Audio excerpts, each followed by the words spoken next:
आपकी सारथी हूँ, इसीलिए आपको जीवन का सार बताने चली आती हूँ। पहली चीज, जब कर्जे बहुत बढ़ रहे हों तो आपको शुक्रवार की शाम को एक कटोरी के अंदर जल लेना है, 5 कौड़ी उसमें रख देनी है, उसके अंदर थोड़ी सी हल्दी डाल देनी है और आपको 2 घंटे 3 घंटे के बाद इस जल का अपने पूरे घर के अंदर छिड़काव करना है। कौड़ियाँ निकाल लेनी है, गंगा जल से धो लेनी है और उसके बाद उसे अपनी तिजोरी में रख देना है। लगातार 7 शुक्रवार ये आपको करना है। ऐसा करने से घर के कर्जे खत्म होते हैं। ज़मीन के लिए पैसा नहीं आ पा रहा, घर बनाने के लिए पैसा नहीं आ पा रहा, तो आपको शुक्रवार के सुबह उठकर अच्छी से नहा धोकर शुद्ध हो जाना है। लेडीज़ कुछ चीज़ें बहुत ध्यान से सुने। पहली बात, अगर आप पीरियड्स में हैं तो आप ये काम नहीं करेंगे क्योंकि ये शुद्धिकरण का काम है। आप इस फ्राइडे मत करिए, अगले फ्राइडे करिए, उसके अगले फ्राइडे करिए, लेकिन जब भी करिए पूरी शुद्धि के साथ करिए। दूसरी बात, अगर लेडीज़ पिछले 3 या 4 दिन में अपने हस्बैंड के साथ फिजिकल हुई हैं तो वो पहले सिर धोएंगी और उसके बाद ही ये क्रिया करेंगी। ये गलती कभी मत करा करो कि आप अपने हस्बैंड के साथ फिजिकल होने के बाद तुरंत प्रभाव से पूजा पाठ करने लग जाओ। पहले अपने आप को शुद्ध किया करो, उसके बाद ही ऐसी कोई चीज़ किया करो, वरना इसके दुष्परिणाम भी प्राप्त होते हैं। ठीक, चलिए जी, अब आपको क्या कर लेना है, आपको एक कटोरी ले लेनी है, इसके अंदर आपको 2 बूंद शहद डालनी है और 2 ही बूंद आपको गाय का शुद्ध घी डाल देना है। इसके अंदर आपको 5 कौड़ी डाल देनी है। पूरे दिन आपको ये कटोरी अपने मंदिर में रखनी है। हाँ, तो अब आपने क्या करना है, पूरे दिन कटोरी आपकी मंदिर में रखी रही, संध्या के वक्त, मतलब एकदम रात मत होने देना, सूरज मत छुपने देना, थोड़ा सा आपको ध्यान रखना है। 5 साढ़े 5 बजे करीब घर में एक दिया प्रज्वलित करेंगे और आप इस कटोरी को अपने घर के मुख्य द्वार पर ले जाएंगे। सबसे पहले कटोरी से डायरेक्ट, कोई चम्मच नहीं, कुछ नहीं, कटोरी से डायरेक्ट थोड़ा सा जल आपको अपने द्वार के सीधी तरफ डाल देना है, फिर आपको थोड़ा सा उल्टी तरफ डाल देना है।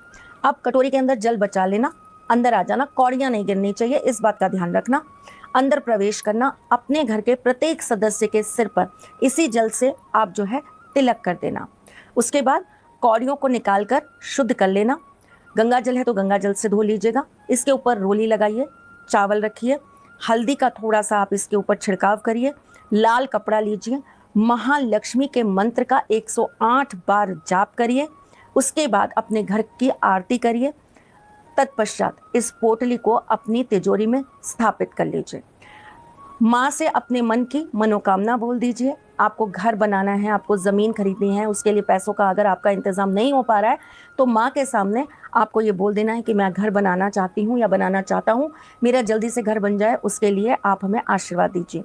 अगर कोई जगह आपको पसंद आ रखी है तो उसका एड्रेस बोलिए और बोल दीजिए कि मुझे तो यही खरीदना है, आप किसी तरह से पैसों का इंतज़ाम करा दीजिएगा। मेरी कुछ शर्तें होती हैं जब मैं आपसे कुछ उपाय कराती हूँ। ये मत करिएगा कि 10 करोड़ का घर पसंद कर लिया और फिर कह दिया हमने तो आपका उपाय किया था, हमें तो कुछ प्राप्त नहीं हुआ। नहीं, वही मांगिएगा जो आपकी चादर के अंदर आ रहा है और आप जिसके लिए प्रयास कर रहे हैं और आपको पता है कि ये हो सकता है, लेकिन पता नहीं क्यों छोटी छोटी चीज़ों से काम रुक रहा है। समझदारी से काम करेंगे तो उपाय लगेगा। बेवजह जो लोग काम कर लेते हैं कि मतलब आपने बताया था तो हमने तो यही सोचा 10 करोड़ भर देते हैं, आ ही जाएंगे क्योंकि आपने तो उपाय कराया था, तो भाई ऐसी चीज़ें नहीं लगा करते। चलिए, अब जाते जाते आपको ये भी बता देती हूँ कि आपको अपनी सिक्योर्ड मनी के लिए क्या करना है।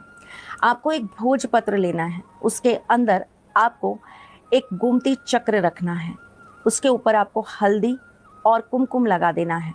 इस भोजपत्र को आपको उसी गोमती चक्र के साथ अच्छी से बांध कर, कैसे बांधेंगे, लाल धागे से बांधिएगा या कलावे से बांधिएगा। बांधकर आपको एक नोट के साथ एक लाल कपड़े में बांधकर अपनी तिजोरी में रख देना है। उसे आपको रेगुलर धूप बत्ती दिखानी है। आप रोज जब पूजा करें तो ध्यान में रखकर उसे भी देवी देवता का एक रूप माने और उसे धूप बत्ती ज़रूर दिखाएं। छोटा सा सरल सा उपाय है, ज़रूर करिएगा। इससे देखिएगा आपके पास एक सिक्योर मनी बढ़ने लगेगा। आपके पास एक ऐसा पैसा ज़रूर खड़ा हो जाएगा या इकट्ठा हो जाएगा जो आपके बुरे वक्त पर आपके साथ होगा। है तो बहुत सरल सा उपाय, देखने में भी बहुत छोटा लगता है, लेकिन बहुत चमत्कार दिखाता है। ज़रूर करिएगा और मेरी शर्त ध्यान रखिएगा, उतना ही मांगिएगा जितना इजीली ठाकुर जी आपको दे पाएं। मैं फिर आती हूँ कुछ नया, कुछ अलग, कुछ अद्भुत लेकर। तब तक के लिए मुस्कुराते रहिएगा, रिश्तों में मजबूती बना के रखिएगा, अपने साथी के साथ यूं ही जुड़े रहिएगा, प्यार देते रहिएगा, प्यार लेते रहिएगा। ख्याल करिएगा अपना और उनका जिनसे आप प्यार करते हैं। मैं जल्द आपसे मिलने आऊंगी। तब तक के लिए राधे कृष्णा।